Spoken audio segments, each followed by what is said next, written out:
So what is John Fetterman most known for since getting to D.C.? And this is not an exaggeration. This is not a straw man or hyperbole. He has been cheerleading the pulverization and annihilation of Gaza. That's the thing he genuinely seems most passionate about. And he gets articles like this written about him. This week, Fetterman became the first Democratic senator to agree to meet with Trump's embattled pick to lead the Pentagon, Pete Hegseth.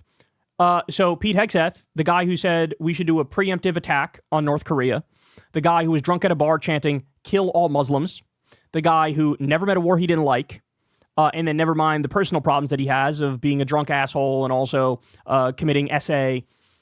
Of course I'll meet with him because I'm a reasonable, responsible gentleman. No, you are whitewashing these absolute charlatan, scam artist, asshole warmongers and pretending like it's the responsible thing to do when it's literally the opposite. Fetterman's decision to meet with Hegseth is likely to face backlash from some of his Democratic colleagues who are infuriated by Trump's choice of Hegseth, who's battling allegations involving drinking and sexual misconduct. Look, I do want to point out, though, it's interesting that this is the thing they focus on, the drinking and the sexual misconduct, and they literally don't bring up the fact that he wants to attack Iran, that he said we should preemptively attack North Korea, that he's wrong on every single foreign policy decision, that he was the biggest cheerleader for the Iraq war imaginable. He literally created a pro-Iraq war group or was in a pro-Iraq war group. He came up as a Bush Republican. Why are you focusing on this instead of that? I got no problem with you talking about this, but first and foremost should be the policy implications of this guy, and they're not doing that. But Fetterman, who has shrugged as the progressive wing of his party tossed darts his way over his strong support for Israel during the Gaza war. Again, look at the framing. The Gaza war. The war. Is that really the appropriate way of describing it right now? Told Axios that he sees meeting with Hegseth as an important part of the democratic process and good politics. If Hegseth is going to be the head of one of the most important parts of our government, then do you think I'm doing a job by flipping anyone off and saying I'm not going to talk to him or just have a conversation, he asked.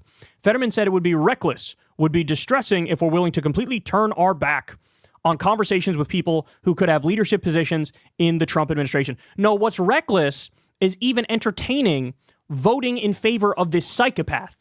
That's what's reckless. Look at how they redefine everything. It doesn't matter how extreme or insane the Republicans go. You have to take them seriously and work with them.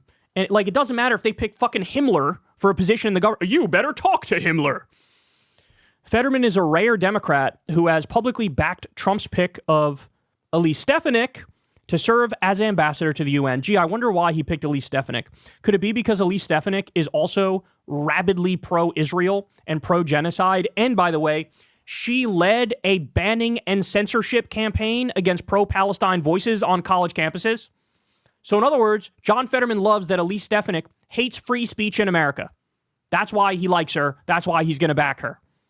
Not only is she rabidly pro-Israel, but she's also anti-free speech if the speech is critical of Israel. Insane. Fetterman staunchly rejects any comparisons to Manchin or Sinema. Well, that's too bad, because they're appropriate.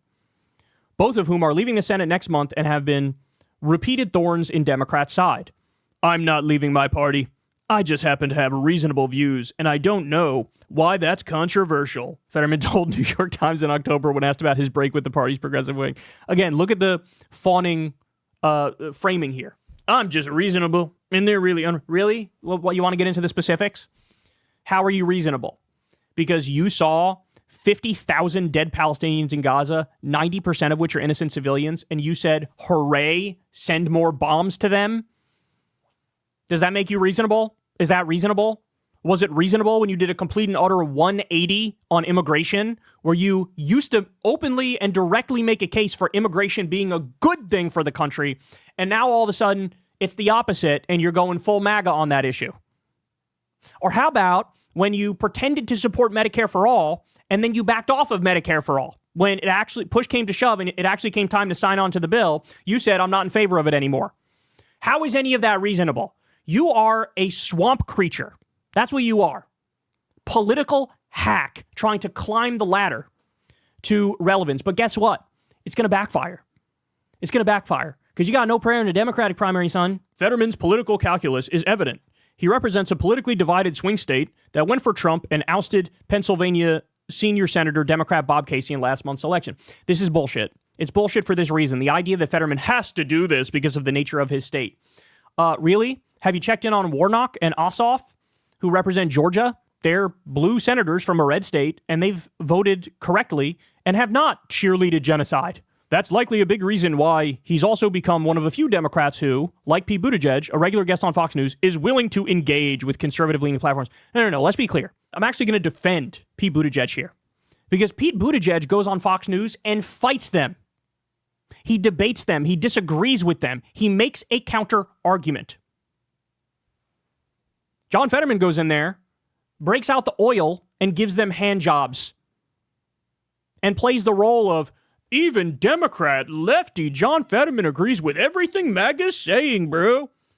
He plays that. He normalizes them. He launders their reputation. Pete Buttigieg disagrees with them, debates them, and fights them.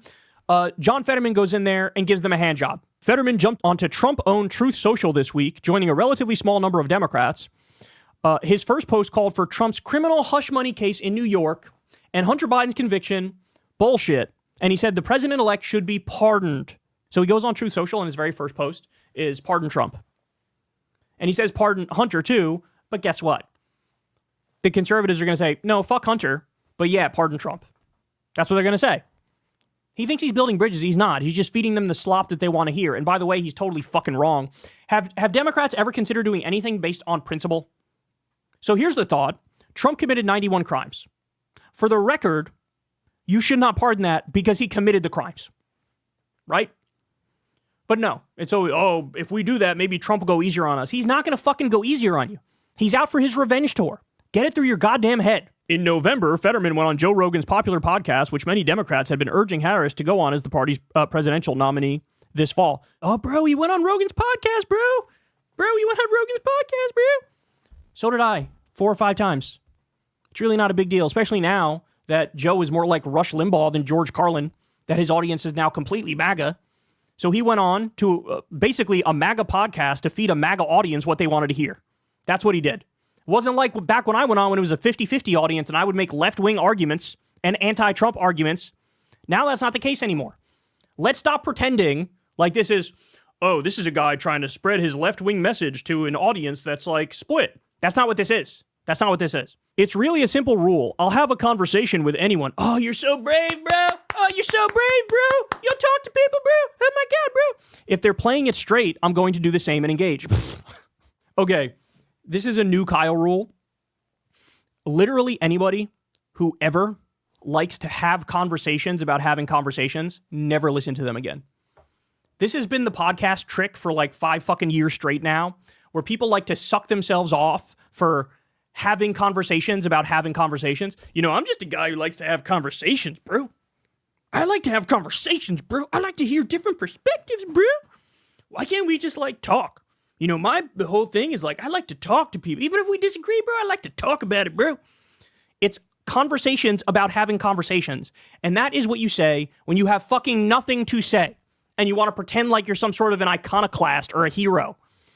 And this is the classic podcast move. And this is literally this line. This is exactly what John Fetterman is doing. It's really simple rule, bro.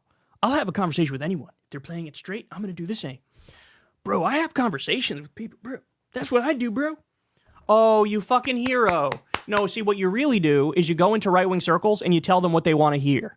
That's what you do. Because you're a hack. Any outlier acts by Fetterman could be amplified next year when the Senate loses strong swing state and red state voices in Manchin, Sinema, and John Tester.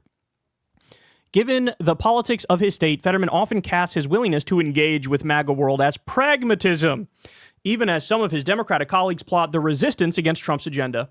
If you're in a hard blue state, Fetterman told Axios, you had the luxury to say all kinds of things. This is him admitting, like, oh, everything's calculated for me. That's what that is. What happened? I thought you were authentic and you were just speaking your mind. No, he's admitting here, oh, if you're in a blue state, you have the luxury to say whatever you want. No, you also have the luxury to say whatever you want. As I just pointed out, Warnock and Ossoff are from Georgia. They're blue senators in a red state, and they don't talk like you. They don't vote like you. They don't fucking cheerlead genocide like you do. Just a hack. So, again, now there's speculation he's considering running for president. Again, which party? Which party? Because he is already massively playing footsie with the idea of going full MAGA. He's already playing footsie with that idea. And he would probably have a better chance in a Republican primary than he would in a Democratic primary at this point. And I mean that from the bottom of my heart. You're going to